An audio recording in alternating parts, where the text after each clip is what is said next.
የሚከተለው ትረካ በፈረንጆች አቆጣጠር ፌብሩዋሪ 28 2021 ሰፊ ያጋራሁት ነው።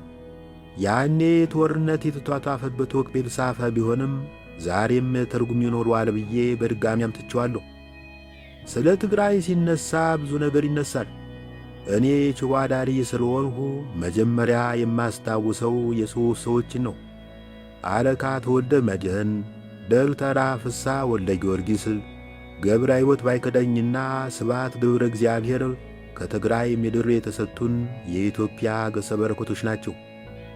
የዛሬ 300 ዓመት ገደማ የተጻፈ የታሪክ ድርሳን አግኝተህ ብታነብ ትግራይ በእርሻ በቀንድ ከብትና በሌላው ምርት የበለጸገች እንደነበረች ትረዳለህ። ከዚያ ያ ሁሉ አደኛ ምን ሆነ? ጂኦግራፊና ታሪክ ከእኛ ምርጫ በላይ የሆኑ ነገሮች ናቸው። የትግራይ ምድር የኢትዮጵያ ዋናው በር ነው። የውጭ ወራሪ የወረወረው ሁሉ ከልሞ እዚህ በር ላይ ይወድቃል። በውስጥም የኃያላን መደባደቢያ መድረክ ሆኖ ቆይቷል። በቴዎድሮስ ዘመን ወይም በ1861 አገው ንጉሴ የሚባለው ሸፍተተና ወደ አክሱም አፈገፈገ። ንጉሡ ከሸዋ ተነስተው አክሱም ድረስ ገስግሰው ገጠሙት። ከቴዎድሮስ ሕልፈት በኋላ የላስታው ጎበዜ ተክለ ጊዮርጊስ ተብለው ነገሱ። ካሳ ምርጫ የተባለው ጎደለኛቸው አልገዛም አለ። አድዋ ላይ ተከታትለው ተፈሳፈሱ። ከሁለቱም ወገን ብዙ ሰው አልቆ ተክለ ጊዮርጊስ ቆስለው ተማረኩ። ካሳ ምርጫም ዮሐንስ አራተኛ ሆነው ነገሱ።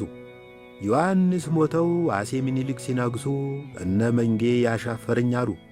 ደሞ በዚያ ዘመን መንጌ ምን ይሠራል ለሚለኛ አንባቢ መንጌ ያልኩት የአጼ ዮሐንስን ወራሽ ራስ መንገሻን ነው። አጤ ምኒልክ ወደ ትግራይ ወጡና ውጊያ ገጠሙ። ከዓመታት በኋላ ደግሞ ጣሊያን በጀልባ አቆራርቶ መጣና በራሳችሁ ሜዳ ይዋጣልን አለ። በአምባላጄ በመከለና በአድዋ ትዕይንት ዘነበ። ከቀዳማዊ ኃይለ ሥላሴ ዘመን ጀምሮ የነበረውን የጦርነት ታሪክ ብዙ ሰው ስለሚያውቀው ልግደፈው። ይሄ ሁሉ በአረር ሲለበለብ በበድፍ ሲታረስ የኖረ መሬት ሳር ማብቀሉም ይደንቃል። በአጠቃላይ እንዲህ ባለው ሁኔታ ውስጥ በሕይወት መቆየትና ወልዶ መሳም በራስ ቶምቦላ ነው። ለማንኛውም ለአጥቂዎች እጃቸውን ይስጣቸው፣ የቶችም ሥራቸው ያውታቸው። አርሶ ነግዶ ከሞላ ጎደል ቡና እየተጠራራ መከራና ተድላ እየተጋራ የሚኖር ሕዝብ ግፍ ሊፈጸምበት አይገባም። በቁም ነገር የጀመርኩትን ሱስ በቁጭት ነገር እንድዘጋው ይፈቀድልኝ። ካሜር ባሻገር የተባለውን መጽሐፌን ለመጻፍ በየከተሞች ዞር አድዋን፣ አዲግራትን፣ አክሱምንና መቀለን ጎበኘው። አንድ ቀን ወዳጄ መሐመድ ሳልማን መቀለ ዩኒቨርሲቲ ጋብዞኝ ውዬ ሳበቃ ወደ ሆቴሌ የሚመልሰኝን ባጃጅ ተሳፈሩ። አብርሃ ካስል የተባለው ሆቴል ስደርስ ወረድኩና ሂሳብ ስንት ነው አልሁት ባለባጃጅን። ዙ ብለህ ደስ ያለን ስጠኝ ሲል መለሰልኝ። ከዚያ በፊት ሌላ ባጃጅ ያስከፈለኝ 10 ብር ነው። ይሁን እንጂ የዚህኛው ልጅ ትሕትና ልቤን ስለነካው መልኩም ኪሮስ አለማየውን ስለሚመስል ከባንኪ ወጣ ትኩስ 50 ብር አውጥቼ ሰጠሁት። ልጁ እሳት ለብሶ እሳት ተንተርሶ እንዲህ አለኝ፣ ዋይ ብር ከሌን ያለኝም አትልም እንዴ? ያልተበረዘውን የኢትዮጵያ ታሪክ የሚያነብሰው መጀመሪያ የሚመጣለት ስሜት ዋዘፋክ ምን ጉድ ነው የሚል ነው። ለምሳሌ ነገሥታት ለአንድ ልማድ ነበራቸው። ልክ ዙፋን ላይ ሲወጡ ልጆቻቸውንና ወንድሞቻቸውን ሰብስበው ከመዲናቸው ራቅ ያለ ማጎሪያ ቦታ አስቀምጧቸዋል። የመነጎሪያው መልክዓ ምድር ለማምለት አይመችም። ከዚያም አልፎ በንቁና አስፈሪ ዘበኞች ይጠበቃል። በአክሱም ዘመን ደብረ ዳሞ የልዑላን ማጎሪያ ሆኖ አገልግሏል።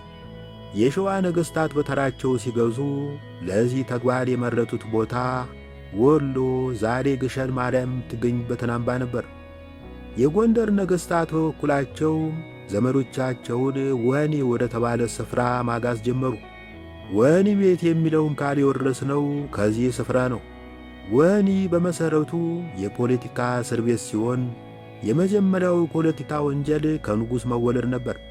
ንጉሡ ድንገት ወራሹን ሳያሳውቅ በጦር ሜዳ ይገደላል እንበል። አንዱ የቤተ መንግሥት መኮንን ብድግ ይልና አንዱን ልዑል ከማጎሪያ ቤት አውርዶ ዙፋን ላይ ያወጣዋል። ሌላው የጦር አዝማች ደግሞ የእኔም ምርጫ ካላነገሱ ሞቼ እገኛለሁ ብሎ ይነሳል።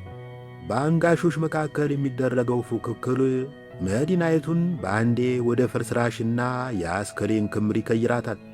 የቀድሞ ሰዎች እንዲህ አይነቱን ብሔራዊ አደጋ ለመቀነስ የፈጠሩት ዘዴ የንጉሥን ሞት መሰወር ነበር። የንጉሡ ሞቱ ቀርቶ ሕመሙ እንኳ ለሕዝብ ይፋ አይደረግም።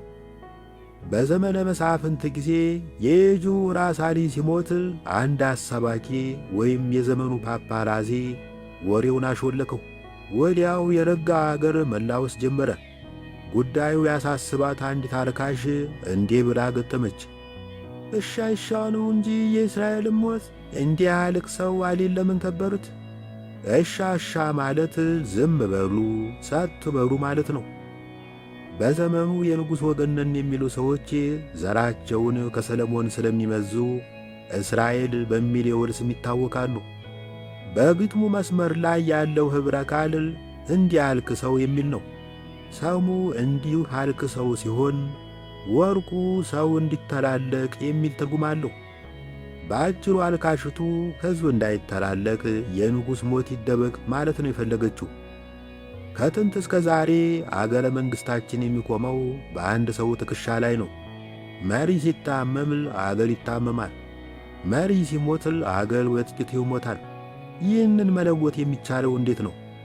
የማይሞቱ ተቋሞችን በመገንባት የማይታመሙ ሕጎችን በመመስረት ወይስ ሌላ መላ አለ?